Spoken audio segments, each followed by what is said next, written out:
It's been quite a whirlwind. I left the Palm Desert and I headed east through Arizona.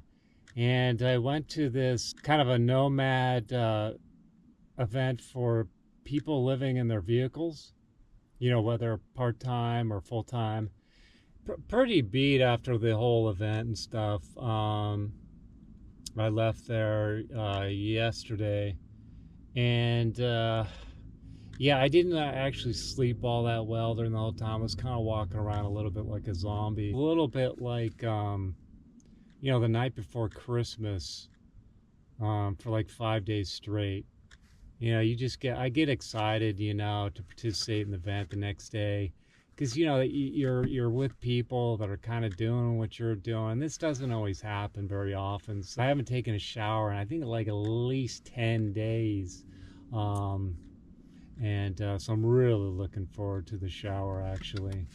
I had sort of a costume, I guess you would say. This kind of wearing the same outfit every day. Kind of made it easy, where kind of just for the same outfit every day. Changing my underwear every now and then, and my t-shirt. Yeah, it's just it's really quite a great event, especially for me, because I'm living this life for full time, this kind of nomadic in the vehicle life. There's lectures and they're showing off vehicles. I've jotted down. I'm going to jot down some of to gather my thoughts, the highlights of the trip. Tree Pete. So this is the first one. I called him Tree Pete because he's a master arborist. What was kind of special about him, first of all, he's a world champion for frisbee. He's won like 3 events, I think, one for accuracy and a couple other events. Also, he has the Guinness Book World Record for total yardage accumulated within 24 hours throwing a frisbee with another person. What was kind of cool, and then we got to throw around the disc a little bit. So I threw the disc around with a world champion and Guinness World Record holder. So that's one, meeting Tree Pete. The second one, meeting Tideline to Alpine. Tideline to Alpine, this is her YouTube channel, Amanda, and she's, I first met her on the first day of the event out by the bleachers in the middle of nowhere, at the event. And I saw her there, and she was getting her drone ready. She was going to do some media coverage for the event. She was also a guest speaker. But she's one of the YouTubers I sort of watch on occasion for kind of like nomadic life in their vehicle. And so it was kind of cool to see her and, talk to her a little bit. I actually got a little bit nervous. I was kind of trembling a little bit. I wouldn't say trembling, maybe more like quivering. But that was cool. The third one, I got to do coffee talk at Mickey D's with Terry and Dee. Terry, postcards with Terry. Terry was, she gave me some tips on YouTube. Sorry, Terry, your channel's going to go viral now.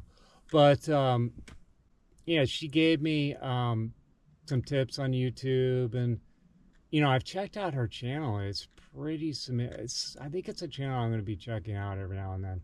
Because she's pretty zany. And her episodes are very entertaining. So the fourth one is participating in a campfire. And I really didn't do this too much last year, but I was able to participate in a couple of campfires. One was in a drum circle, and that was with Dee. We saw this one evening, and that was kind of special. I mean, there was a nice kind of full moon out that night. The drumming was fantastic, and the campfire was really awesome. Also, the musical group with Tree Pete. Tree Pete's also a kind of a master guitarist and storyteller, and just recollection of all these different old songs and stuff, and telling the story and everything. Another night we had a guy doing the mandolin. He was really good. Another gal playing the guitar, doing songs of Wyoming, um, and West Virginia. The I guess the lyrics of these songs, especially with Pete and this one woman, was really, really special. The fifth highlight was showing off my vehicle. And a bunch of people are coming by, checking your vehicle out. You open all the doors, the hatch door and everything. You make it available to everybody to check it out, to check out your build and stuff if they have any questions.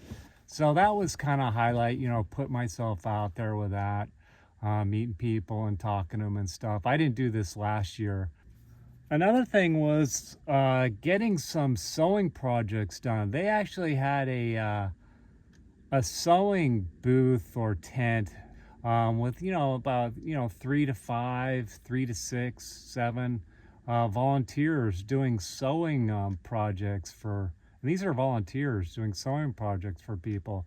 So I was able to get a couple of sewing projects done, and I'll show you the pictures of what I had done.